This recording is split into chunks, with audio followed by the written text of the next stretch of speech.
അർജുൻ ചേട്ടൻ എൻ്റെ അച്ഛൻ്റെ അമ്മയുടെ ഒരു നല്ല മിക്സാണ്. അതാണ് എനിക്ക് അർജുൻ ചേട്ടൻ ഇഷ്ടപ്പെടാൻ കാരണം. എൻ്റെ അച്ഛനെയും കാണാൻ പറ്റും, എൻ്റെ അമ്മയും കാണാൻ പറ്റും. ഈ രണ്ടുപേരുടെ മിക്സ് ഉള്ളത് കൊണ്ട് ഞാൻ ഒരിക്കലും വീട് മിസ് ചെയ്യത്തില്ല അർജുൻ ചേട്ടൻ്റെ അടുത്ത് നിൽക്കുമ്പോൾ. പക്ഷേ ഇനി അർജുൻ ചേട്ടൻ്റെ മിസ്സിങ് എനിക്ക് തോന്നുന്നു ഇനി മോളൊക്കെ വലുതായി വരണം എങ്കിൽ അവരുടെയൊക്കെ എന്തെങ്കിലും ട്രേറ്റ്സ് കാണാൻ പറ്റുമോ. അങ്ങനെയൊന്നുമില്ല കേട്ടോ. ഈ ആക്ടിവിറ്റീസ് ചെയ്യുമ്പോഴെല്ലാം നമ്മൾ ആൾക്കാരാണ് ഒരിക്കലും നമുക്ക് ഏറ്റവും കൂടുതൽ കാണിക്കേണ്ട ഈ പറഞ്ഞ സ്വാഭാവിക ഡാഡിയോട്ട് ഇപ്പം എൻ്റെ അമ്മ വരെ ഉള്ളവരായിരുന്നു. പക്ഷേ അവരില്ലാത്ത നമുക്കൊരു ഭയങ്കര സംഭവം തന്നെയാണ്. ഇപ്പോൾ ഒരു ചെറിയ എക്സാമ്പിൾ, ചേട്ടൻ ഒരു ഫോൺ എടുത്താൽ ചേട്ടൻ ഫസ്റ്റ് ഡയൽ ചെയ്യുന്ന ചേട്ടൻ്റെ പപ്പയാണ് ഫസ്റ്റ് കോൾ വിളിക്കുന്നത്. അപ്പം അങ്ങനെ നിസ്സാരമായ ചെറിയ കാര്യങ്ങൾക്ക് പോലും നമ്മൾ അവരെ ഭയങ്കരമായിട്ട് മിസ് ചെയ്യും. നമ്മൾ തിരക്കാണ്, അതുകൊണ്ട് നമ്മൾ ഒരിക്കലും അത് ആലോചിക്കത്തില്ല എന്നല്ല. ഇപ്പം മോളെ ഞാൻ വെച്ചുകൊണ്ടൊരു ജോലി ചെയ്യുമ്പോൾ പോലും ഞാൻ പെട്ടെന്ന് ചിന്തിക്കുന്ന ചേട്ടത്തിയമ്മ ഉണ്ടായിരുന്നെങ്കിൽ മോളെ അറ്റ്ലീസ്റ്റ് കൊടുക്കും, അങ്ങനെ എന്തെങ്കിലും. അല്ലെങ്കിൽ ഞാൻ ഭയങ്കര വിശന്നങ്ങ് കത്തിയിരിക്കുവാണെങ്കിൽ എനിക്ക് അങ്ങനെ ഒരു ചേച്ചി ഭയങ്കര സ്പീഡിൽ ഫുഡ് ഉണ്ടാക്കി തരുന്ന ഒരാളാണ്.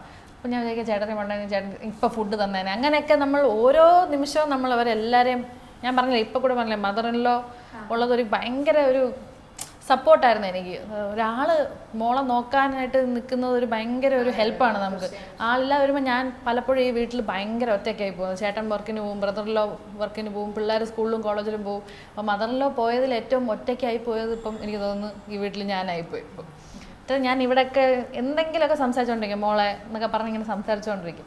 അത് നമുക്ക് ഒരാൾ പോയത് തന്നെ. അമ്മ മരിക്കുന്നതിന് ഒരാഴ്ച മുമ്പ് വരെ അമ്മ മോളിലിരുന്നിട്ട് ഇപ്പം സൗഭാഗ്യ വെളിയിറങ്ങുകയാണെങ്കിൽ അമ്മ ഇങ്ങനെ നോക്കിക്കൊണ്ടേയിരിക്കും, മോളെ വെയിലത്ത് നിൽക്കാതെ ഒരുപാട് സമയം എന്നൊക്കെ പറഞ്ഞിങ്ങനെ. അപ്പം അതൊക്കെ നമ്മൾ ഭയങ്കരമായിട്ട് മിസ് ചെയ്യും. നമ്മൾ അറിയാതെ തന്നെ നമ്മൾ പറഞ്ഞു അമ്മ ആഹാരം കഴിച്ചോ എന്തോ ഒന്ന് ഇപ്പോഴും ഇങ്ങനെ അറിയാതെ നമ്മൾ പുറത്ത് നമുക്ക് വീട്ടിൽ കയറണ്ടേ, നമ്മൾ സമയം നോക്കുമ്പോൾ വീട്ടിൽ കയറണം കേട്ടോ, പിന്നെ എന്തിനു കയറണം എന്നുള്ള ഇതാവും.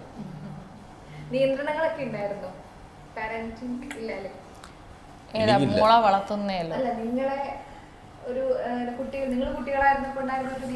കുട്ടികളായിരുന്നപ്പോ എന്റെ നിയന്ത്രിച്ച് തള്ളിക്കളഞ്ഞില്ലേ. ഞാൻ പറഞ്ഞ ആ സമയത്തുള്ളതല്ലേ ഇപ്പോഴും. ഡാൻസിന് വിടുകയെന്നല്ല, പൊക്കോളം എന്നുള്ളതാണ്.